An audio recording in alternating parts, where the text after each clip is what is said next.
What is going on, guys? DBG here, and in this video we're going to be talking about what I think is the biggest mistake you can make in my team.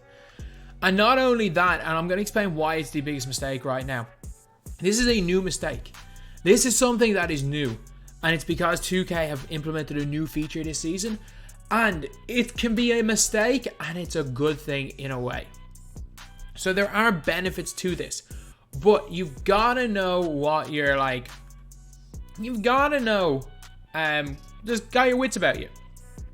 You got to be smart about this because, look, I made a big mistake. I made the mistake, but it's week one. It's a new concept. You can make mistakes, just like I made a mistake here. So what was my mistake? You see how I got 8,550 for Joe Caldwell? That sums it up. That sums up all of it. So, as you guys can see here, something completely new with these right here. Something completely new is the fact that there are timers now to XP. So the fact that there are timers on XP, what does that mean for the average person? Like, you might say, oh, that doesn't really mean anything. What's that? It's kind of cool. But you can see how much it's affected the price of cards. So let's take a look at guys from the Gladiator set. Here's a hypothetical situation.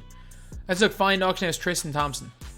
Tristan Thompson was, again, 3,750 bid. He's probably not the right one to choose. But let's just say Kobe White. Kobe White, while there were still challenges for Kobe White, he was close to the 20k mark. He has dropped significantly because there's no longer challenges. Most of the time, a card's value is so heavily reliant on their XP that they are actually dropping in value. As you guys can see here, 13k. Like, even Kobe Bryant's dropped a significant amount in price. He hasn't dropped so much because, again, it's Kobe Bryant. Like Maurice Lucas, right here, 9,300. You can buy him for less than 10. Like, you couldn't buy him for less than 12, 13k up until the XP ends. And then again, Charles Oakley, who was like 16, 17k. Like, again, you can buy Charles Oakley in and around the 10k mark. So why did they drop so quick? Like, there's always depreciation with cards. Like, I've made a video about this, and I'm going to explain to you how you can take advantage of it. But there are always depreciation with cards. Cards always are more expensive the day they come out. I need to actually complete these moments, don't I? Yeah, I need to complete these moments. But cards are always most expensive the day they come out, and they gradually drop in price. Like, that's the way it happens. But what ends up happening is cards gradually drop in price until the day they're out of packs.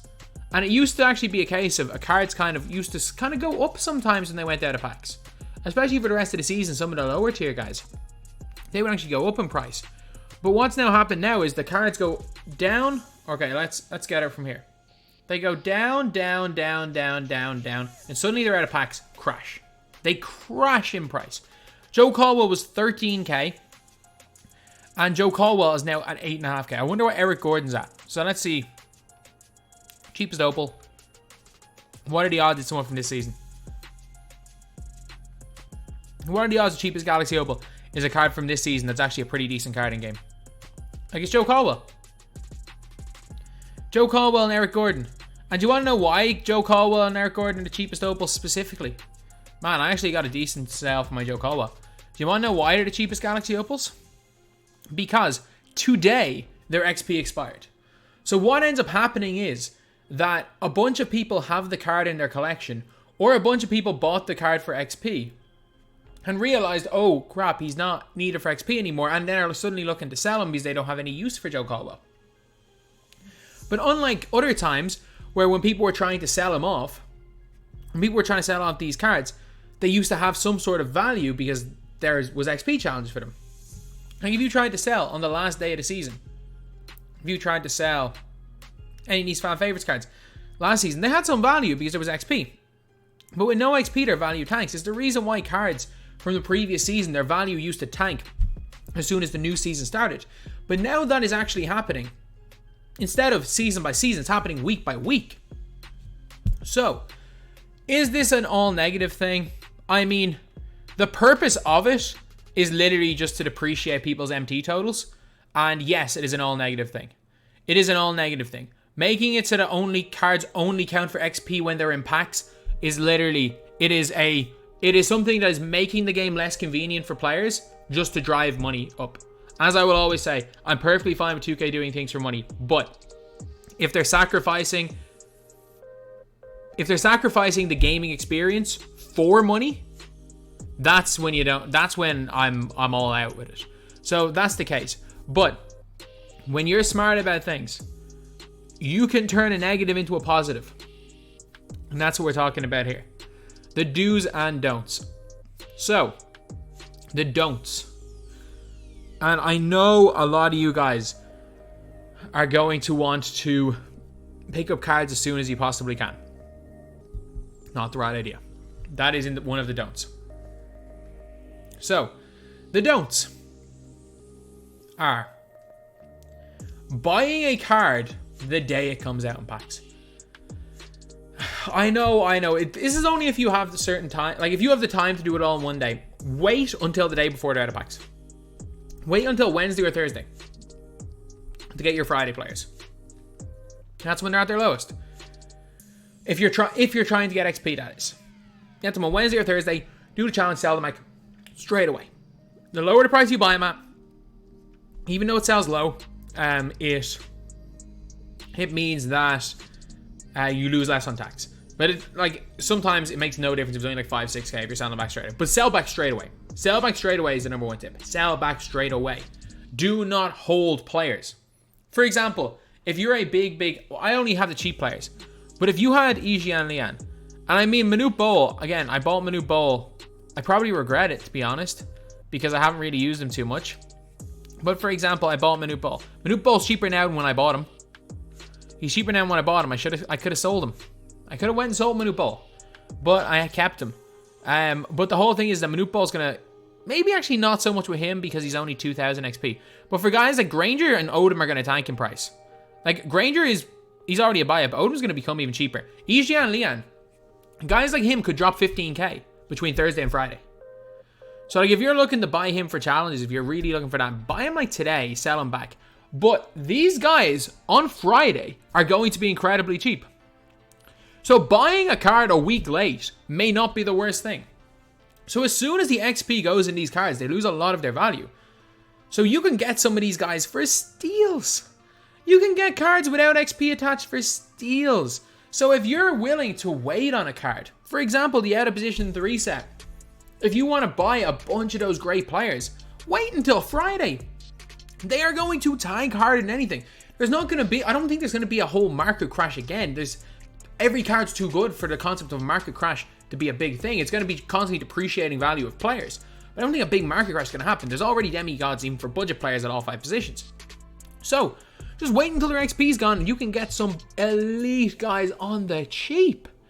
If you wait until they're gone, just like the Idols players. Let's have a look at, obviously Kawhi's going to keep his value because he's Kawhi.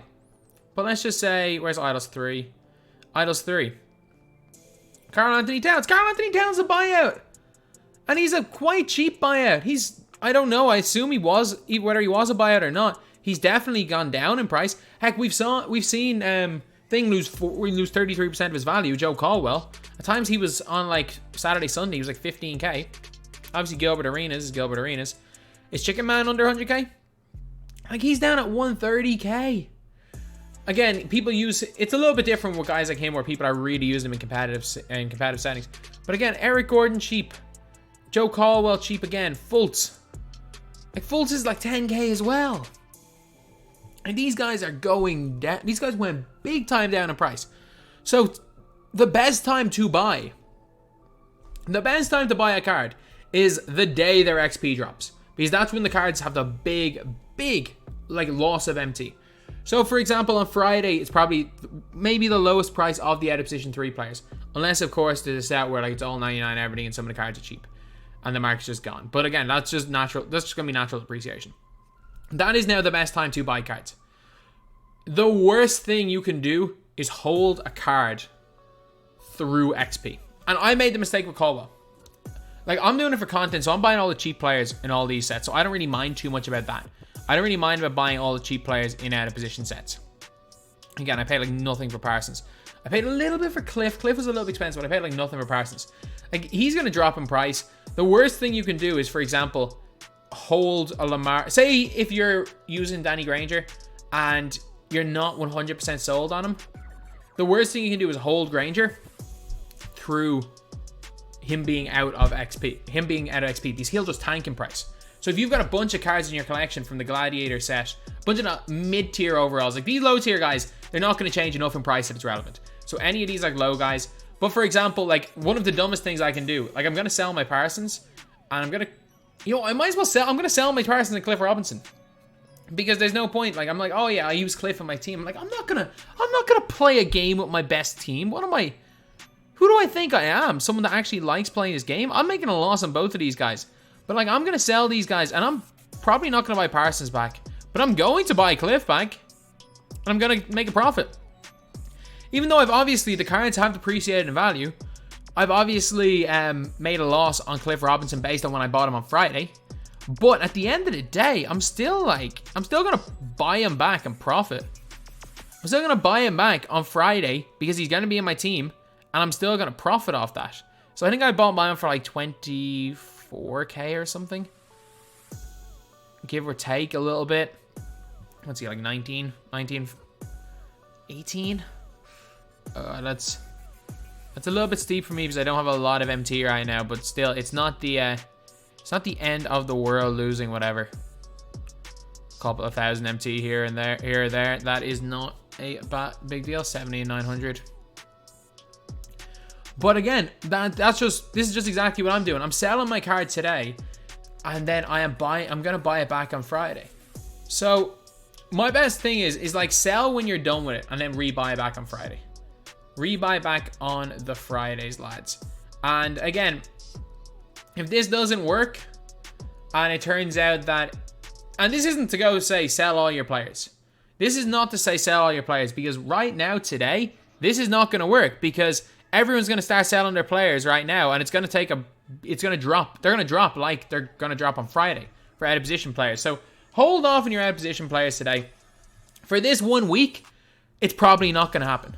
Because of this video, the buying and selling strategy is not going to work, specifically because of this one video and specifically this week. But the thing is that people have short-term memories. They're not going to keep doing it every single week. So if you use this tactic, you are going to make quite a bit of a profit. Or not even make a profit. You're just going to not make a loss. You're just not going to make like your 5-10k loss per player, for the sole reason that 2K decided they wanted to take away XP once a week instead of once a season. So, are you going to make a whole bunch of MT? Not really. But you're not going to lose MT. And at this stage in the game, that's one of like the big things. I put him for way too little there. But I'll still probably be able to buy him for like 8k. He's going to be like 8k. I might make a minor profit, but I kind of want to sell Parsons anyway. So, I'm not going to rebuy him back. I reckon Cliff's probably going to drop to 13, 14k. Something like that. At some different stages, and I will buy him back. So yeah, it's a bit of a weird one. Like 2K again have brought out a complete like new tactic when it comes to my team, and the whole point of these guys of the countdown for only 7 days. The whole point of that is to make sure your MT depreciates as much as possible, to make sure you keep as little MT as possible, and that your cards lose value quicker, because the quicker you lose your cards lose value, the less MT you have. The less MT you have, the harder it is to play the game. Because even if every card goes down in price, and a lot of people are saying it's like, oh, but if every card goes down, you're not really losing value. That is not the case, because of how much it costs to play the game, how much contracts are. It costs so much to play the game, you are constantly losing MT. And that this new concept, as we've said, the purpose of it is to make sure you lose MT, so that you end up having to buy VC. But at the end of the day, if you are smart about it, if you know when to sell, if you know when to buy, not only are you not going to lose MT, while others are losing MT, so let's just say everyone starts off an even playing field. Well, you're not going to make a major profit. The problem is that some people might make a slight loss. Will make a slight loss of, say, let's just say, with tax and everything, they're probably losing 50, 40%? No, let's say 30% of a card's value. And they're new cards, they're losing 30%. Whereas you might be gaining 10%. So you're essentially gaining 40%. There's a 40% difference between whether you just, again, these are just hypothetical numbers I'm throwing out. Give or take, I might be correct. But there's like a 40% difference between being smart and not being smart. Instead of losing a big amount, you're either going to stay around the same, maybe lose a smaller amount, or you could gain a little bit of MT out of it. So anyway, yeah, that is pretty much it, lads. That is the video. Be smart, lads, and don't do what I've done. Again, I made the mistake right there. What I did with Joe Caldwell. I could have made all my MT plus more back on Caldwell. I could have made a good amount. I never used Joe Caldwell after I did the XP. I just, for some reason, just did not sell him in time. And because I didn't sell him in time, I lost 4k.